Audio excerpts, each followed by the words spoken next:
கடிதத்தில் முத்தங்கள் அனுப்பிடலாமே.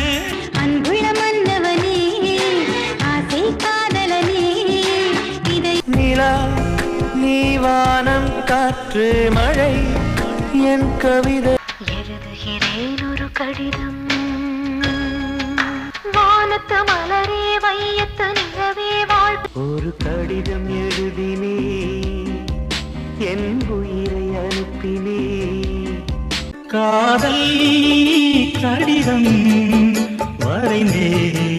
நான் அனுப்புவது கடிதம் அல்ல உள்ளம். காதல் கடிதம் தீட்டவே மேகம் எல்லாம் காகிதம். ஆசை